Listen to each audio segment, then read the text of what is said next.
Bonjour à tous, aujourd'hui on se retrouve pour la vidéo sur la Bourgogne. Cette vidéo va tourner autour de Marcel Petiot, qui est donc un tueur qui a sévi dans les années 1900. Marcel Petiot. Alors je suis désolée, il y a probablement Socrate, je sais même pas si on le voit dans le retour caméra, qui va passer un petit peu de temps avec nous pendant la vidéo.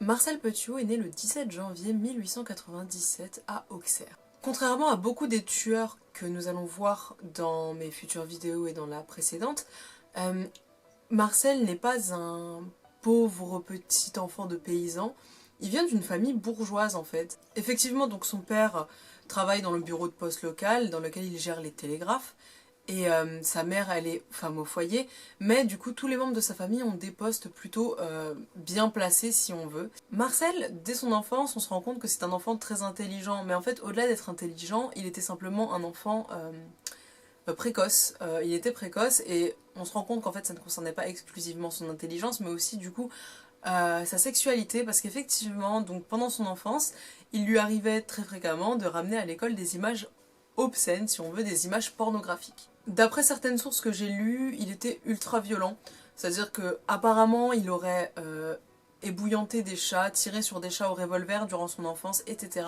Le problème c'est que d'après beaucoup de sources que j'ai vues, c'est des informations qui ne sont pas avérées en fait, c'est peut-être juste pour plaire au grand public que tout ça a été publié dans des journaux de l'époque. La mère de Marcel va mourir lorsqu'il a 12 ans, elle va être internée en hôpital psychiatrique parce qu'elle a des problèmes graves, et donc va décéder là-bas. Suite au décès de la mère, le petit va donc suivre son père qui va changer de ville parce qu'il a obtenu un poste plus élevé à la poste. Probablement traumatisé par la situation dans laquelle sa mère est décédée, il va devenir très indiscipliné et va être exclu de nombreuses écoles qui ne veulent pas de lui parce qu'il ne fait pas ce qu'il faut et au contraire, il fait n'importe quoi en classe. Marcel va se découvrir un passe-temps. Pour moi, c'est purement et simplement du voyeurisme, mais simplement, en fait, ce qu'il faisait, c'est qu'il allait fracturer des boîtes aux lettres pour lire les courriers que les gens s'envoyaient. Il voulait rien voler, il voulait juste lire ce que les gens se racontaient entre eux. Un jour, donc, il va être pris sur le fait et il va se faire arrêter par la police. Cependant, étant donné qu'il n'était pas là pour voler, mais qu'il était là juste pour lire les lettres, il ne va pas être mis en prison, mais il va être envoyé en hôpital psychiatrique. Il y a un psychiatre qui va simplement dire qu'il n'est pas apte à être jugé, et on va dire qu'il va être déclaré comme inadapté à vivre en société. Aujourd'hui, on pourrait considérer ça comme étant quelqu'un de bipolaire. En 1916, Marcel Petiot donc, va s'engager dans l'armée durant la Première Guerre mondiale. Dans le cadre de ses fonctions, il va être blessé. Il va donc être hospitalisé, et à l'hôpital, il va voler des choses, il n'est pas précisé quoi. Mais il va voler des choses, et il va être arrêté pour ça. Il va être envoyé à la prison militaire, et à la prison militaire, on va estimer qu'il n'est pas apte à vivre dans la prison, et il va donc être envoyé en hôpital psychiatrique pour des troubles dépressifs profonds. Après son séjour à l'hôpital, il retourne à la guerre, et donc sera blessé une nouvelle fois, mais cette fois-ci, il ne pourra pas s'en sortir, et il va simplement donc se retrouver invalide. De par son invalidité, il va quitter l'armée, et donc va se lancer dans des études de médecine qu'il va réussir haut la main. Il va obtenir son diplôme de médecine en 1921. Il va se prendre un petit cabinet dans une ville qui s'appelle Villeneuve-sur-Yonne en 1922, donc un an après avoir obtenu son diplôme. Et en fait, au début, il passe vraiment pour une figure du social, c'est-à-dire que c'est un médecin qui ne fait pas payer les personnes pauvres, c'est-à-dire qu'il soigne tout le monde sans distinction, et surtout il ne fait pas payer celles qui n'ont pas les moyens. Il va entretenir une liaison avec une jeune femme du nom de Louise, et cette femme va être retrouvée morte dans une rivière et sa maison aura été incendiée. Le truc c'est que jamais personne ne saura si ça a été le docteur qui a fait ça, et donc il ne va jamais être accusé de quoi que ce soit pour ce crime. Il a tellement bonne réputation qu'il va réussir à monter conseiller municipal dans la ville dans laquelle il vit en 1925, et puis il va réussir à passer maire en 1926. En parallèle, il rencontre une femme, Georgette Lablais, qui est la fille d'un charcutier très riche de la ville. Il épousera donc Georgette dans les années 1927, et puis la vie continue. Le problème, c'est que pendant sa prise de poste en tant que maire, il va faire des choses qui ne sont pas très légales, comme du détournement de fonds, etc., des faux papiers.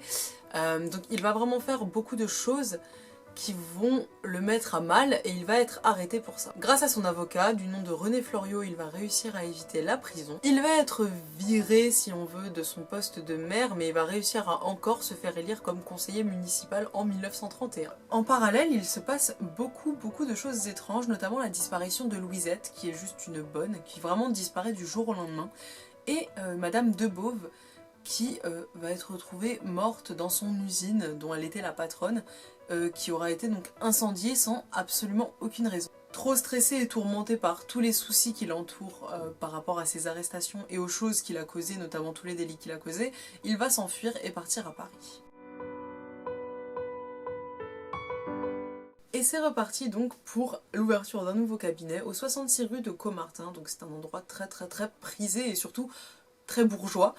Et donc il va s'installer là-bas. Il va s'installer là-bas et se faire un maximum de pub à tel point qu'il va devenir le médecin incontournable du quartier. Il s'invente des fonctions telles que l'électrothérapie par exemple pour soigner tout type de maux et donc va réussir à s'attirer une très forte clientèle et surtout une clientèle très bourgeoise. Il va faire des ordonnances de morphine à des toxicomanes par exemple et en fait vu qu'il est médecin bah c'est tranquille en fait. Étant donné tout l'argent qu'il a pu accumuler au fil des années avec ses arnaques, il va acheter un hôtel particulier rue Le Sueur si je ne me trompe pas et donc va s'y installer pour y mettre son cabinet médical. On est en 1941 et Marcel va beaucoup profiter de la situation du pays et de la guerre pour se faire passer pour une bonne personne si on veut. Il va faire semblant de vouloir aider les personnes juives. Ce qu'il va faire simplement c'est qu'il va proposer de devenir un passeur, qui va proposer à des juifs de les aider et il va leur dire venez de nuit à mon cabinet et je vais vous aider à partir. Et en réalité, il ne les aidait pas à s'enfuir, en fait, il les empoisonnait et puis il leur volait tout ce qu'ils avaient et il cachait les corps. Il a tellement bien réussi son coup en fait qu'il va même pas se faire arrêter par la police, il va se faire arrêter par la Gestapo en fait, qui pense que c'est réellement un passeur. C'est pas de tout repos hein, parce qu'il va être emprisonné à Fresnes pendant plusieurs mois et en fait il va y être torturé et finalement il va être libéré parce qu'ils vont se rendre compte que il a rien à voir avec un réseau de passeurs. Et en fait, une fois libéré, il a tellement eu peur qu'il a décidé de brûler tous les corps et d'arrêter en fait ce qu'il faisait. En fait, ce qui va se passer, c'est que les voisins, ils vont simplement sentir une odeur horrible, mais pendant plusieurs jours. C'est pas seulement une journée où ils se seraient dit qu'ils faisaient juste brûler quelque chose qui ne sentait pas bon. Là, ça a duré plusieurs jours. Et en fait, un jour, les pompiers, ils ont été appelés et ils ont fracturé la fenêtre parce que l'odeur, elle était vraiment en train d'envahir tout le quartier. Et c'est comme ça qu'ils ont découvert donc l'horreur qui se cachait derrière ces murs. Et du coup c'est sur une scène d'horreur qu'ils vont tomber quand ils vont descendre dans le sous-sol. Ils vont tomber sur des dizaines de cadavres. Certains étaient dépecés, certains étaient simplement démembrés. Il ne restait pour la majorité que les os et certains des os étaient tellement en fragments, tellement cassés qu'il n'était même pas possible de les lier les uns avec les autres. En tout et pour tout, ils ont réussi à identifier 27 cadavres. Et ils ont aussi compris que la plupart des personnes qui ont été arrêtées, c'était des juifs qui essayaient de fuir la Gestapo. Claude Quetel, qui est un historien, a dit, je cite, « Petiot ne tuait pas par antisémitisme, mais par appât du gain. Il détroussait ses victimes. » Même si évidemment, la période explique que les juifs aient été une cible privilégiée. En dehors du fait de vouloir récupérer l'argent de ses victimes, je pense sincèrement que chez Marcel Petiot, il y avait quelque chose qui relevait du sadisme. Par exemple, il y avait une pièce dans laquelle il y avait une œillère, donc on pouvait regarder à l'intérieur, et cette pièce était simplement une chambre à gaz dans laquelle étaient enfermées des personnes, et en fait Marcel Petiot s'amusait à les regarder mourir. Il avait aussi prévu un puits, littéralement, de chaux vive. La chaux vive, ça permet simplement de faire disparaître les odeurs d'un cadavre et de le faire se consumer petit à petit. Il avait tout prévu en fait. Dans l'hôtel réaménagé, il y aura plus de 72 valises qui seront retrouvées, des valises vides évidemment parce que jamais aucun des objets appartenant aux victimes n'ont été retrouvés. Tout a été soit dépensé, soit caché. Et c'est quelque chose de très fou dans cette histoire, c'est que même si on sait que c'est lui qui a commis tout ça, il reste encore une part de mystère. Il n'a pas pu dépenser autant d'argent en aussi peu de temps. Une fois donc les horreurs qui ont été effectuées dans son hôtel découvertes, il va simplement fuir. et se faire passer du coup pour un grand leader de la résistance.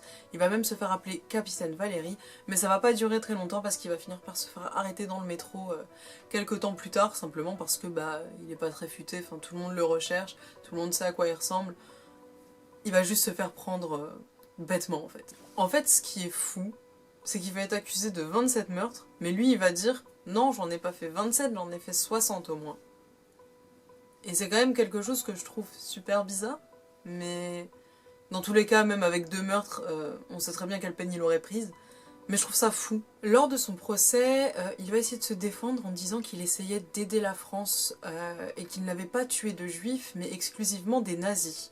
Ce qui est complètement faux. Enfin, il va être condamné à mort et juste avant que sa tête soit coupée, il va juste dire « ça va pas être beau ». Et du coup, il meurt comme ça. Et en fait, du coup, ce qui va se passer, c'est que les personnes vivant à Auxerre qui l'ont connu ne vont pas du tout être surprises quand il va se faire arrêter pour meurtre et vont même commencer à parler des affaires qui se sont passées dans leur région lorsqu'il était encore là-bas en disant c'est peut-être lui. On peut notamment penser au meurtre d'un toxicomane et de sa petite amie qui ont été retrouvés morts sans explication. En ce qui concerne l'odeur qui s'échappait de l'hôtel, Jean, qui avait 14 ans à l'époque, a dit « J'avais souvent entendu mon père se plaindre de l'odeur pestilentielle qui planait au-dessus de la rue Le Sueur. Jamais on n'aurait pu imaginer ce qui en était la cause. » Merci beaucoup d'avoir regardé la vidéo jusqu'au bout. N'hésitez pas si vous avez des indications, une fois de plus, à me donner sur ma manière de m'exprimer, etc. Si je n'ai pas corrigé quelque chose que vous avez pu me dire auparavant dans cette vidéo, c'est simplement parce que cette vidéo a été tournée avant même que je poste ma précédente vidéo. Donc celle-ci est la prochaine. S'il y a des erreurs et des défauts qui sont similaires les uns avec les autres, c'est normal. Voilà, du coup merci beaucoup, je vous souhaite une bonne journée et faites attention à vous. Au revoir.